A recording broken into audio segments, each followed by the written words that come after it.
Jadi saudara-saudari yang dikasihi dalam Kristus ya. Jadi kita berjumpa lagi di dalam sesi yang berlainan dan kali ini adalah untuk persiapan dalam musim Advent ini. Di musim Advent ini biasanya adalah musim sukacita untuk kita sebab kita akan merayakan kelahiran Yesus dengan meriah dan semua hari jadi atau peringatan tentang kelahiran memang hari yang bahagia lah. Sebab itu ramai orang suka merayakan hari jadi mereka. Tetapi hari jadi Yesus, semua orang di dunia pun ingin merayakan dia. Tetapi kita tidak boleh mengikut saja cara dunia. Kita mestilah faham kenapa Yesus datang ke dunia ini. Mengapa kehadiran dia itu penting. Mengapa kelahirannya itu memberi arti yang besar kepada manusia sejagat. Sebab itu tahun ini saya mengambil tema Palungan Dipenuhi Kasih, di mana saya ingin menjemput saudara-saudari untuk merenungkan bayi yang lahir itu, yang telah datang ke dunia sebagai manusia, supaya kita boleh menyadari dan juga menghargai segala sesuatu yang Allah lakukan untuk kita. Jadi kita bermula dengan apakah yang kita inginkan atau apa yang memenuhi kehidupan kita. Jadi ada yang penuh dengan kasih lah. Kehidupan kamu penuh dengan kasih. Semua orang kasihkan kamu. Ada yang mempunyai banyak kawan dan lawan. Banyak kawan yang kamu ada. Ada yang kehidupan mereka dipenuhi dengan kegelaran dan popularity. Instagram, Twitter, mana dia pergi pun ada ramai peminat. Ramai orang yang mengikuti mereka. Ada orang yang dipenuhi dengan kekayaan, ada yang kesihatan, ada yang asyik belajar saja, pengetahuan. Ada juga yang suka memenuhi hidup mereka dengan anak-anak, tapi ini kuranglah sekarang. Sekarang ramai tidak mau anak ramai. Ada yang terlalu fokus kepada kecantikan. Segala juga yang datang tentang kecantikan mereka akan menarik kepadanya. Dan yang terakhir adalah ada yang tertarik untuk masa remaja. Mereka ingin menjadi muda atau mereka ingin tetap muda selama-lamanya. Jadi apakah yang memenuhi kehidupan kita hari ini? Adakah ia sesuatu yang baik, sesuatu yang sedih, sesuatu yang mengelirukan atau merisaukan? Tetapi setiap orang akan mempunyai sesuatu yang mengawal pikiran atau memenuhi kehidupan mereka pada masa ini. Okay? Jadi adakah kamu merasa bahwa kehidupan kamu ini penuh atau kosong? Jadi kita akan lihat beberapa watak yang mempunyai kaitan dengan kelahiran Yesus. Yang pertama adalah Bunda Maria. Dia dipenuhi dengan rahmat. Yang kedua adalah Elizabeth, yang dipenuhi oleh Roh Kudus ketika Maria mengunjunginya. Yang ketiga adalah Yosef, dipenuhi dengan kerisauan. Yang keempat, Kaisar Augustus pula dipenuhi dengan kuasa duniawi. Yang kelima, para penggembala pula dipenuhi dengan ketakutan apabila malaikat muncul di hadapan mereka. Dan yang terakhir adalah palungan, yang biasanya orang tidak akan memandang, tetapi di tempat itulah ia dipenuhi dengan kasih. Jadi Maria dipenuhi dengan rahmat. Jadi apakah erti penuh rahmat? Salam Maria penuh rahmat. Itu yang kita doakan setiap kali kita doa rosary. Tapi apakah ia bermakna? Ia bermakna bahwa Maria dipenuhi dengan kehadiran Allah. Sebab itu malaikat akan berkata, salam Maria, penuh rahmat, Tuhan bersertamu. Inilah yang menjadi hakikatnya. Apabila kita mempunyai rahmat yang penuh daripada Allah sendiri, kehadirannya di dalam kehidupan kita menjadi lebih jelas. Tuhan seakan-akan boleh mengawal sesuatu yang kita lakukan, sebab Tuhan tahu bahawa kita akan memberikan dia kebenaran untuk bertindak di dalam kehidupan kita.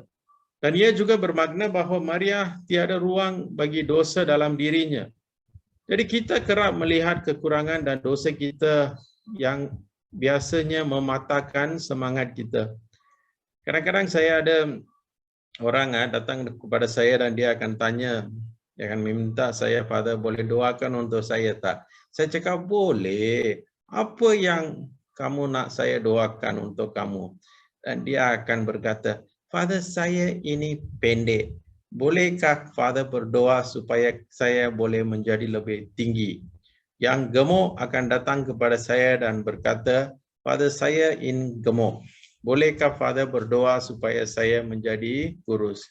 Jadi ramai orang, terutama sekali kaum remaja, mereka merasa tekanan apabila keadaan fizikal mereka tidak suka. Mereka tidak boleh terima hakikat bahawa mereka ini bukan macam orang lain. Jadi sebab itu kita hanya akan melihat kekurangan kita, kekurangan fizikal itu, dan kita akan menyalahkan segala-galanya atas suatu aspek kehadiran kita, iaitu fizikal kita bagi kita tidak sempurna.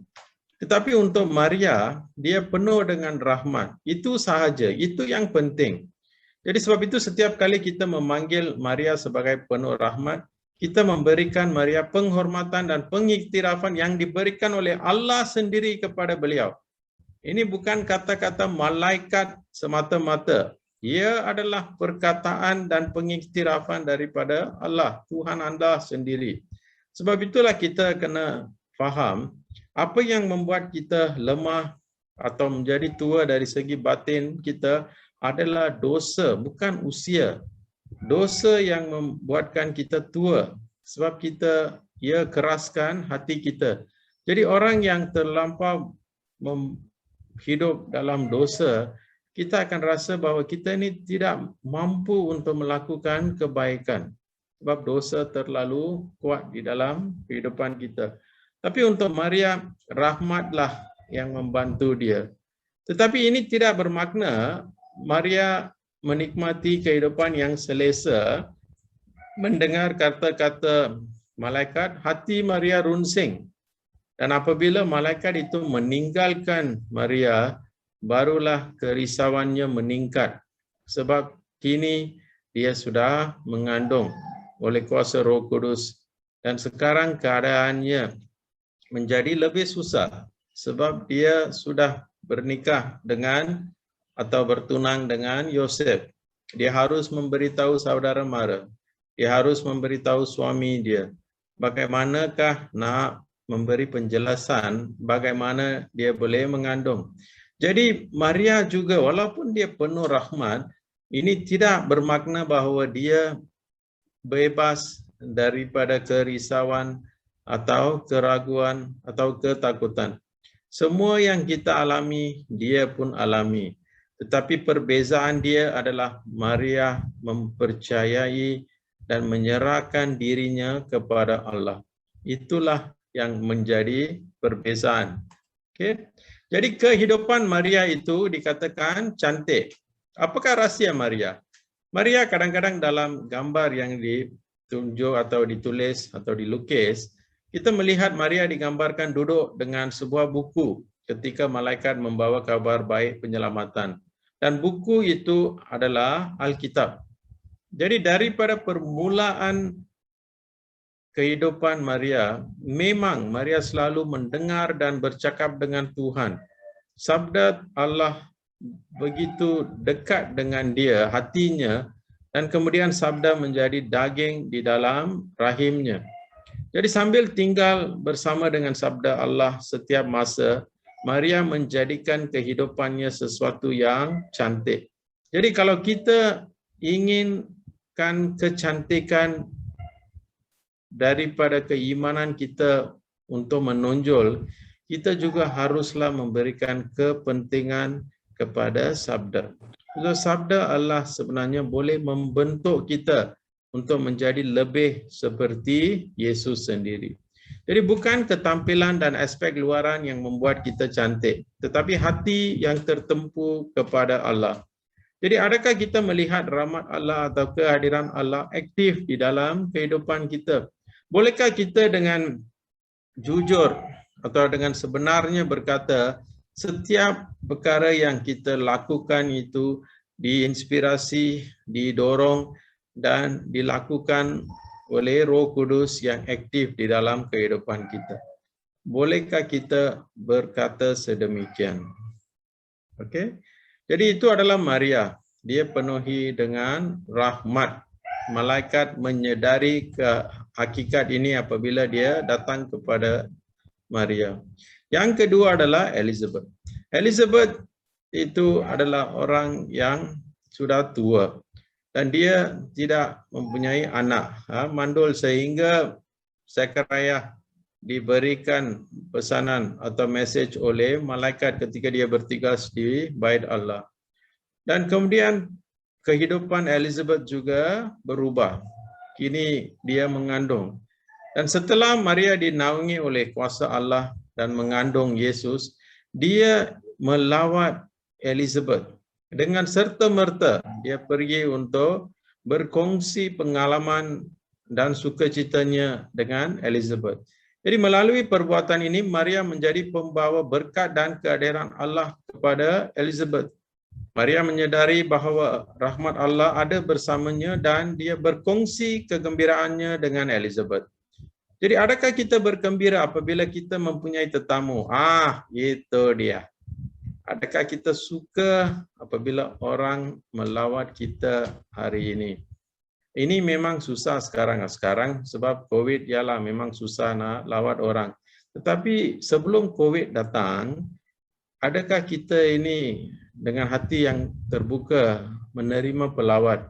Ada, memang ada. Ada yang suka menerima pelawat, tetapi ada juga yang tidak selesa apabila orang melawat mereka.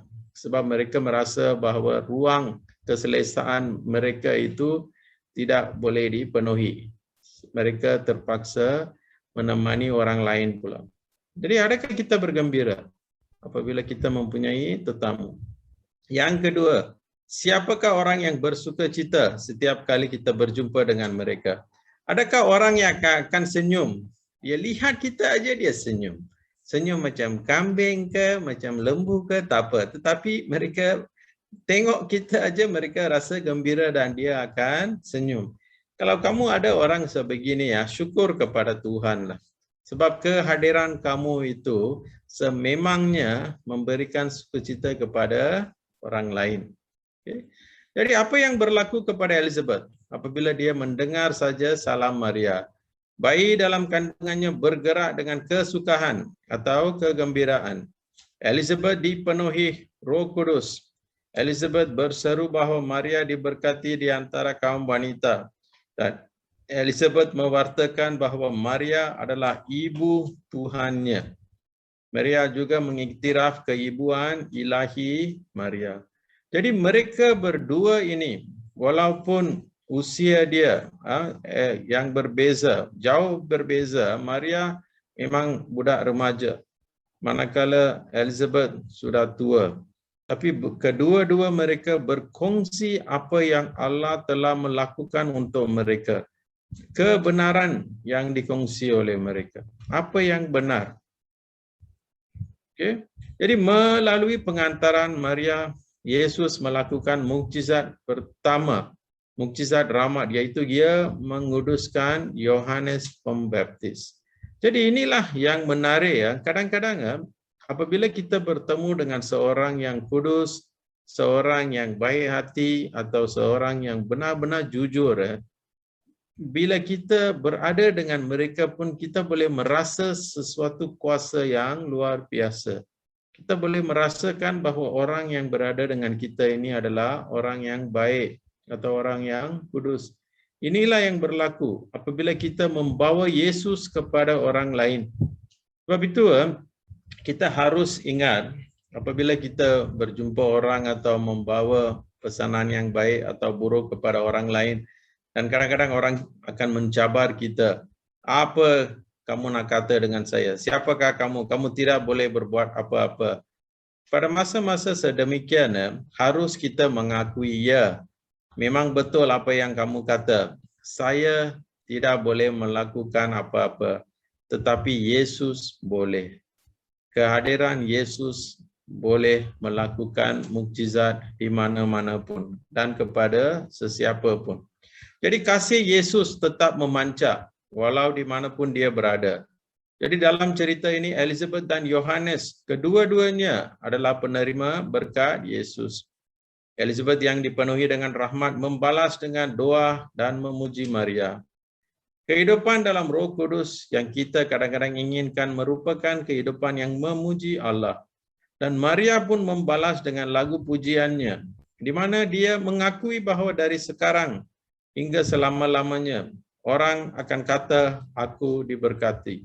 Ini bukanlah satu kesombongan, melainkan penerimaan hakikat pemilihannya oleh Allah. Okay? Jadi itu adalah yang kedua. Elizabeth, kehadiran Maria telah memberkati Elizabeth dengan Roh Kudus. Dan orang yang ketiga yang akan kita lihat adalah Yosef atau Yusuf. Okay, jadi Joseph ini dipenuhi dengan perasaan cemas dan kekeliruan. Jadi Yusuf seorang yang saleh, tidak mau memalukan Maria di mata masyarakat. Dia berniat memutuskan pertunangan mereka secara diam-diam. Dia memikirkan hal itu sehalus-halusnya. Suatu malam dia bermimpi bahawa malaikat Tuhan memperlihatkan diri kepadanya lalu berkata, "Hai Yusuf anak Daud, janganlah takut mengambil Maria sebagai istrimu, kerana anak di dalam kandungannya adalah daripada Roh Kudus." Melalui mimpi, malaikat membantu untuk mencari jalan penyelesaian bagi Joseph. Jadi Yosef bangun dari tidur dan taat kepada arahan malaikat. Ketaatan memungkinkan Yosef menempuhi krisisnya. Yosef menerima Maria tanpa syarat. Dia mempercayai kata-kata malaikat dan mengambil keputusan untuk menjaga nama baik, maruah dan kehidupan Maria. Jadi malangnya di dunia ini sampai sekarang masih ada wanita yang menjadi mangsa penganiayaan, kekejaman, pencabulan, dan mereka kadang-kadang tidak mempunyai sesiapa pun untuk membantu mereka. Tetapi Joseph pula bersifat sensitif dan dia menghormati istrinya. Dia menyayangi istrinya. Dia menerima istrinya walaupun dia tak faham apa yang berlaku pada masa itu. Jadi kita kadang-kadang mudah marah, putus asa dan bersungut bila kehendak kita tidak berlaku. Yosef pula mengetepikan idea serta cita-citanya dan menerima jalan yang ditunjukkan Allah kepadanya. Walaupun ia kelihatan sebagai suatu misteri, dia menerima hakikat baru Maria dan bertanggungjawab baginya. Jadi apa yang penting adalah dalam kehidupan kita, kita haruslah berdamai dengan masa silam kita. Ia adalah sukar untuk kita maju ke depan, terutama sekali dalam perjalanan rohanian kita. Kita akan menjadi mangsa kesilapan masa lalu dan hidup dalam kekecewaan. Ini betul. Kalau kita mempunyai bangkai di dalam hati kita, kita pergi ke sakramen pengakuan dosa tetapi kita tidak pernah meluahkan segalanya, mengeluarkan segalanya daripada hati kita, bangkai itu masih ada di sana. Dan sehingga dia berada di sana, kita tidak akan berdamai, kita tidak boleh rasa tenang. Kita selalu akan merasa bahawa kita ini orang dosa dan kita selalu akan rasa takut bahawa orang lain akan tangkap kita. Jadi untuk Yosef pula, dengan menerima arahan malaikat, Yosef menjadi seorang yang turut serta di dalam rencana penyelamatan manusia. Kalau Yosef tidak ikut serta, sejarah Yosef akan menjadi sesuatu yang berlainan hari ini. Jadi Yosef bukanlah menerima segala yang berlaku secara pasif tanpa penglibatan, tetapi dengan keberanian dan usahanya. Di dalam kehidupan kita juga keberanian yang datang daripada Roh Kudus amat diperlukan untuk menempuhi masa kesusahan. Jadi seruan janganlah takut kadang-kala meminta kita untuk mengambil suatu jalan yang berbeza dan baru. Hanya dengan cara ini, kita dapat mengetahui dan menyadari erti sebenar kehidupan dan panggilan kita. Untuk melakukan hal ini, kita memerlukan harapan, keberanian, dan keimanan yang utuh. Jadi kehidupan kita akan berubah secara ajaib dan kita dapat menghidupi Injil dengan lebih mudah lagi. Jadi semua orang mempunyai peluang dan diberikan masa untuk berubah. Hanya kita yang harus peka dan mengambil kesempatan apabila ia datang. Jadi Yosef di dalam kehidupannya tidak mencari jalan singkat, tetapi dengan ketenangan menempuh segala rintangan yang datang akibat keputusan yang diambilnya itu. Okay? Jadi Yosef akhirnya menerima Maria sebagai istrinya. Dia menerima Maria berserta dengan misteri keibuannya. Dia menerima Maria bersama bayi di dalam kandungannya. Dia menunjukkan kerelaannya untuk melakukan kehendak Allah seperti Maria. Dan dengan ini keraguannya hilang dan panggilannya diteguhkan. Jadi kadang-kadang kita harus melepaskan keraguan kita. Kalau kita meminta orang untuk membuat bacaan di gereja, mereka akan kata malu atau takut. Jadi sampai hari mana bila kamu tanya pun dia akan kata malu, takut, malu, takut. Kadang-kadang dia akan cakap takut, malu, takut, malu. Itu saja perkataan yang dia akan kata.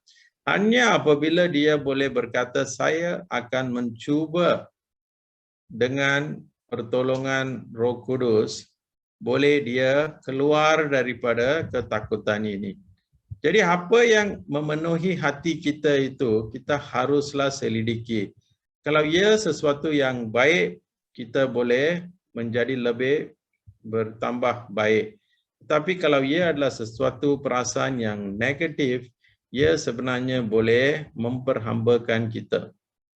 Tapi dalam hal Yosef, dia sanggup untuk keluar daripada keraguan, kerisauan, dan dia mengikut jejak yang ditunjukkan oleh malaikat itu. Okay? Itu yang ketiga. Yang keempat pula, Kaisar Augustus. Ini bab kedua Lukas. Permulaan dia. Ini setiap tahun untuk misa tengah malam, inilah bacaan Injil dia. Jadi pada masa itu Kaisar Augustus menitahkan semua penduduk di seluruh dunia dibanci. Ketika pembancian pertama dilaksanakan, Quirinius menjadi gubernur di Syria. Dalam pembancian tersebut, setiap orang perlu kembali ke tempat lahir masing-masing untuk mendaftarkan diri.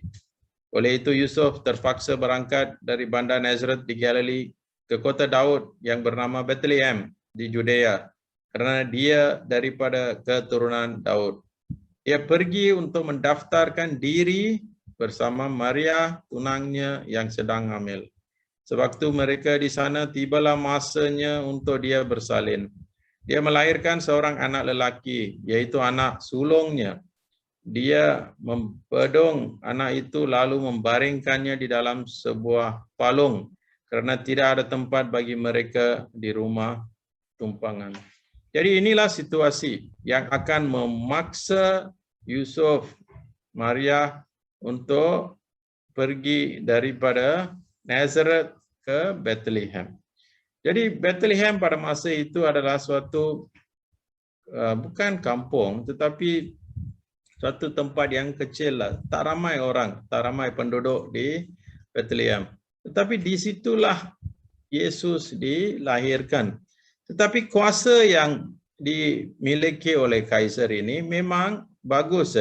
Jadi Kaisar Augustus ini pada masa itu dia cukup berkuasa. Dan kuasa dia, kuasa Roma pada masa itu memang dikatakan zaman keemasan atau kegemilangan mereka.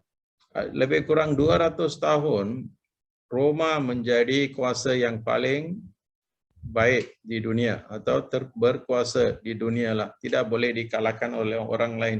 Jadi kuasa duniawi ini membuat dia sombong dan dia ingin melakukan banci. Melalui banci kita boleh tahu berapa ramai penduduk di suatu kawasan atau daerah Dari manakah masalah boleh datang?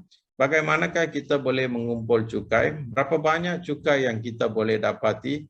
Segala-galanya mereka boleh mengetahui melalui banci ini. Sebab itu banci itu penting. Dan Kaisar Augustus juga mempunyai makanan yang berlimpah. Dia boleh makan apa yang dia nak. Apa yang dia inginkan, segalanya dia boleh dapat. Dan dia berpakaian megah. Dia cukup megah dengan kehadiran dia.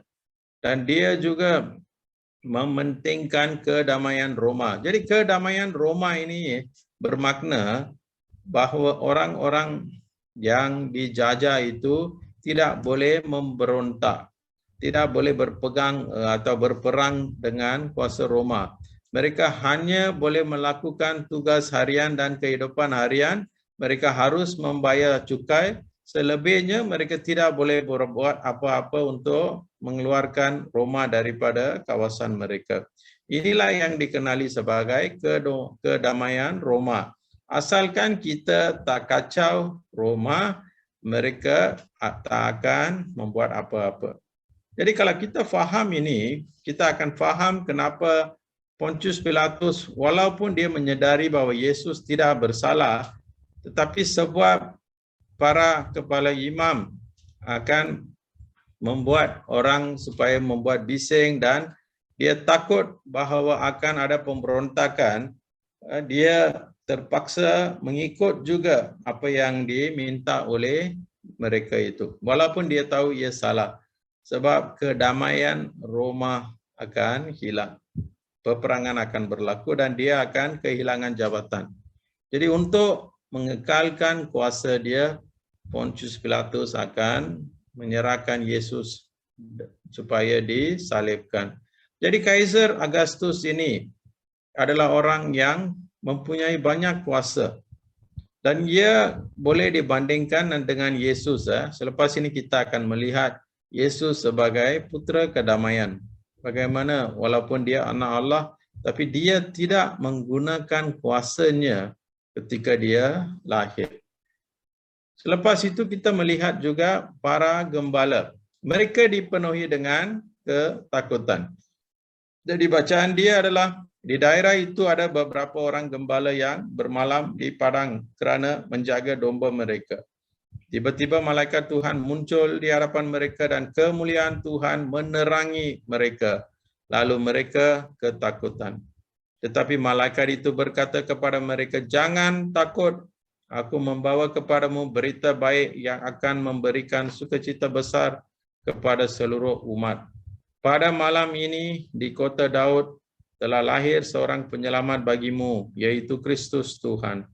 Inilah tandanya bagimu. Kamu akan menjumpai seorang anak yang dibedong dan dibaringkan di dalam sebuah palung. Tiba-tiba malaikat itu disertai oleh satu angkatan syurga yang besar, memuji-muji Allah. Kemuliaan bagi Allah di tempat yang maha tinggi dan damai sejahtera di bumi bagi orang yang berkenan pada hatinya.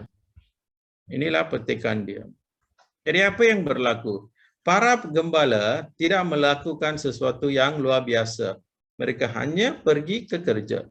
Mereka hanya bercakap tentang perkara-perkara yang mereka berbincang setiap hari. Tetapi malam itu sesuatu yang luar biasa berlaku. Kedatangan malaikat memberikan ketakutan kepada mereka. Sama seperti ketika malaikat muncul kepada Maria dan Joseph juga. Tetapi bagi gembala, mesej disertakan dengan penampilan kemuliaan Tuhan. Ini yang berbeza.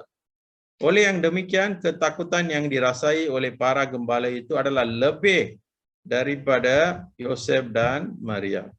Jadi kemuliaan yang menerangi mereka bukanlah seperti lampu yang terang, tetapi keadaan yang menghilangkan kegelapan malam.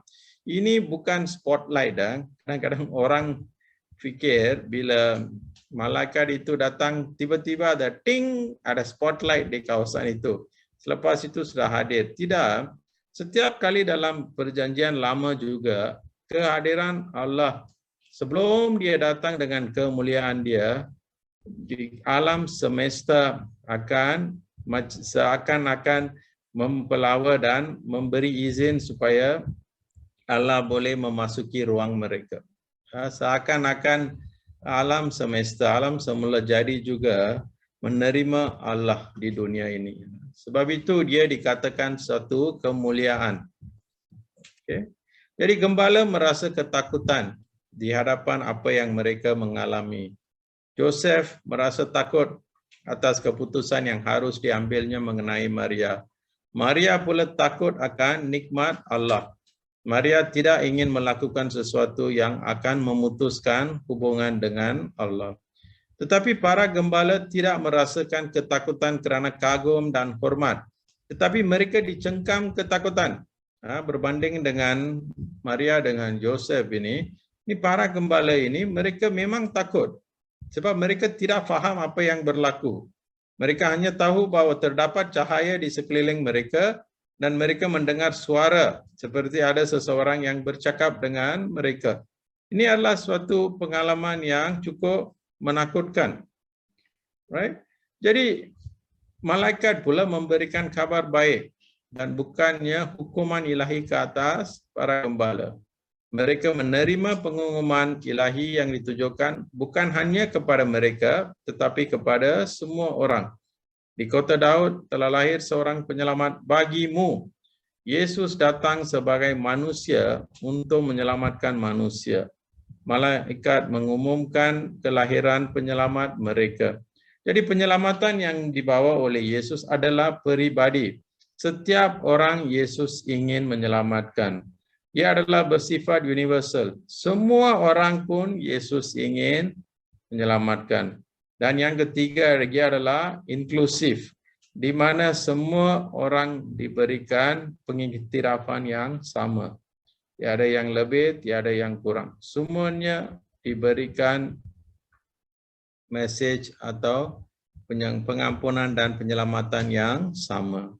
Jadi tidak mencukupi untuk kita hanya untuk mengakui bahawa Kristus telah lahir dan diletakkan di palungan, tetapi kita harus memahami dan mempercayai bahawa bayi di palungan itu lahir untuk kita. Untuk seorang Kristian, Christmas bukanlah mengenai kelahiran seorang penyelamat, tetapi kelahiran penyelamat kita. Bayi inilah yang akan mengambil tempat kita di salib kelak. Jadi ini penting. Kalau kita mempunyai masa, saya harap kamu semua sudah start untuk membuat hiasan di rumah untuk perayaan Christmas kali ini. Yang sudah ada palungan, bersihkan kawasan rumah itu dan letakkanlah palungan di tempat di mana orang yang mengunjungi rumah kamu boleh melihat. Dan terutama sekali kalau kamu ada kawan-kawan yang bukan Kristian dan apabila mereka datang, kamu haruslah memberitahu mereka bahawa kita merayakan kelahiran anak Allah yang datang untuk menyelamatkan semua manusia, bukan saja Kristian. Semua orang Yesus nak selamatkan. Ini juga adalah pewartaan Injil.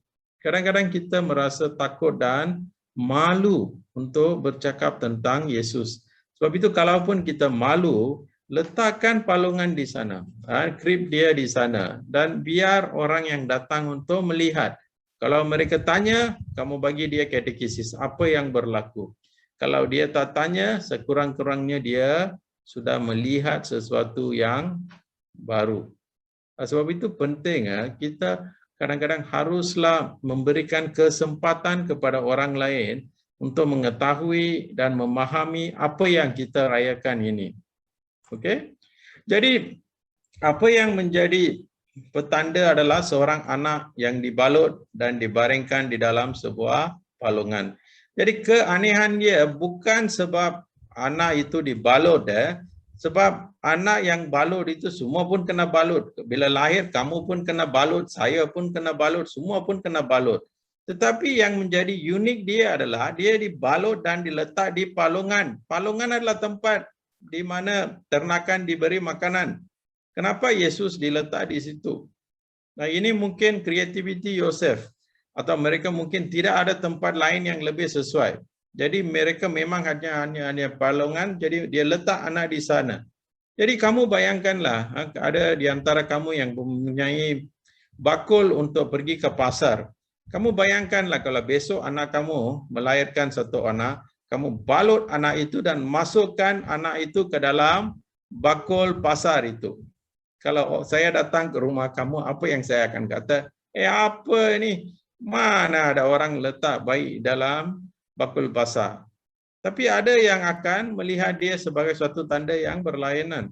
Dia akan memahaminya sebagai suatu yang berbeza. Tapi untuk Yesus, dia datang sebagai Mesias. Dia tidak datang untuk tidur di atas tilam yang sesuai atau tilam yang nyenyak. Okay. Jadi penyelamat ini adalah Mesias yang dinantikan selama ini. Tempat tidur Yesus tak penting. Apa yang Yesus lakukan, itulah yang penting. Okay. Jadi penyelamat ini adalah Mesias yang dinantikan dan dijanjikan oleh Allah. Raja yang kekal dan berkuasa yang akan menyelamatkan umatnya daripada dosa. Setelah mewartakan kabar baik, malaikat tidak hilang. Tetapi muncul pula satu angkatan syurga yang memuji Allah. Sebab message, sebenarnya malaikat ini adalah ciptaan Allah. Mereka adalah pesuruh. Mereka hanya pergi dan mewartakan kabar yang diberikan Allah kepada mereka. Tapi apabila memberikan kabar hanya satu malaikat. Selepas malaikat telah memberikan kabar baik, tiba-tiba angkatan syurga memuji. Kenapa? Sebab apa yang mereka katakan itu adalah suatu yang terlalu menggembirakan. Sehingga satu malaikat tak cukup. Semua kena masuk. Sebab itu masa misa juga apabila kita menyanyi Gloria, apabila kita bernyanyi, kita harus semua harus turut serta. So kita juga ingin mengatakan kabar baik tentang kehadiran Yesus di dunia ini juga. Okay. Jadi mereka seperti bala tentera yang mengisytiharkan kedatangan raja, kebesaran serta kedamaian. Ini yang paling senang kita nak fahami adalah apabila sultan atau kadang-kadang raja atau menteri atau orang-orang besar yang datang, sebelum mereka datang pun sudah ada traffic polis lah, ada kawalan sini, jalan ditutup, semua dia akan dilakukan supaya mereka boleh datang dengan selesa. Tapi kali ini kita melihat bala tentera yang datang itu mereka mengumumkan sesuatu yang sudah berlaku. Bukan sebelum Yesus lahir, setelah Yesus berlahir, mereka datang untuk mewartakan kabar ini. Jadi tujuan segala ciptaan adalah untuk memuliakan Allah. Allah pencipta segala-galanya patut dipuja dan malaikat di sini berfungsi sebagai contoh bagi kita. Jadi adalah layak bagi malaikat untuk mengumumkan kedamaian Allah kerana ia adalah kelahiran putra kedamaian. Hanya melalui Yesus manusia dapat menerima dan mengalami kedamaian Tuhan. Okay. Jadi setelah malaikat-malaikat itu meninggalkan mereka untuk kembali, gembala-gembala itu berkata sesama sendiri, marilah kita pergi ke Bethlehem untuk melihat kejadian yang telah berlaku itu seperti yang diberitahu Tuhan kepada kita. Dan mereka pergi dengan segera, lalu menjumpai Maria dan Yusuf serta bayi itu yang sedang terbaring di dalam palung. Setelah melihat bayi itu, mereka pun memberitahu segala yang telah dikatakan kepada mereka tentang anak itu. Semua yang mendengar berasa kagum tentang apa yang dikatakan oleh gembala-gembala itu kepada mereka. Tapi Maria menyimpan segala perkara ini di dalam hatinya dan merenunginya. Kemudian gembala-gembala itu pulang sambil memuji-muji Allah atas segala yang didengar dan dilihat mereka. Segalanya seperti yang dikatakan kepada mereka. Jadi orang yang mempunyai pekerjaan yang biasa, keadaan yang sama, tapi pada malam itu sesuatu berlaku. Malaikat muncul, malaikat berkata bahawa seorang penyelamat telah lahir dan inilah tanda dia, kamu akan melihat seorang anak di palungan. Dan apabila mereka pergi, mereka melihat, mereka menikmati pengalaman yang berbeza dan selepas itu mereka bukanlah orang yang sama. Jadi kita juga, terutama sekali kalau di antara kita ada orang yang setiap kali ingin mengubah diri sendiri, kita ingin menjadi lebih baik atau lebih kudus, hanya Tuhan yang boleh membantu kita. Seperti para gembala, kadang-kadang kita harus tunggu, menanti dengan harapan. Jadi apa yang mereka dengar dan melihat adalah seperti yang diwartakan oleh para malaikat. Mereka telah melihat dan mendengar mengenai Yesus yang lahir demi mereka. Dan mereka menyembah seperti yang disembah oleh para malaikat.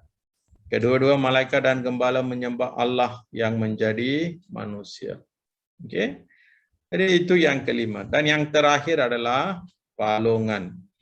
Jadi banci yang dilakukan menunjukkan dengan jelas bahwa Yesus lahir dan hidup sebagai seorang warga dunia dengan sepenuhnya. Dia juga tertakluk kepada segala undang-undang dan sistem pentadbiran yang diamalkan oleh manusia. Dengan menyatukan dirinya kepada manusia sejagat, Yesus memberikan dirinya kepada semua, berkomunion dengan semua, dan memberikan dirinya kepada semua orang, supaya semua yang percaya kepadanya akan diselamatkan olehnya. Okey, jadi di palungan, Yesus menerima kasih dan layanan manusia. Walaupun dia Allah, kuasa ilahinya dibungkus dengan kelemahan dan sifat-sifat kemanusiaan. Palungan merupakan tempat di mana makanan haiwan diletak. Yesus kini menjadi roti kehidupan dan sabda kehidupan bagi semua orang. Kuasanya pula bukan seperti kuasa Kaisar. Ia adalah tidak boleh ditandingi. Kerajaan dia bukan seperti kerajaan Roma. Ia tidak akan berakhir. Kedamaian yang dibawanya datang daripada Yesus sendiri. Kedamaian Yesus bukanlah ketiadaan peperangan, tetapi kedamaian yang dapat mengisi hati kita, boleh mengeluarkan segala kerisauan dan segala yang membuatkan kita rasa sedih. Segalanya Allah boleh mengeluarkan dan memenuhi kita dengan kedamaian. Inilah damai yang diberikan Yesus kepada kita. Dan Yesus juga dibaluti oleh kesederhanaan dan kasih. Dia menerima dengan sukacita apa sahaja yang boleh diberikan, yang sanggup diberikan oleh Yusuf dan Maria.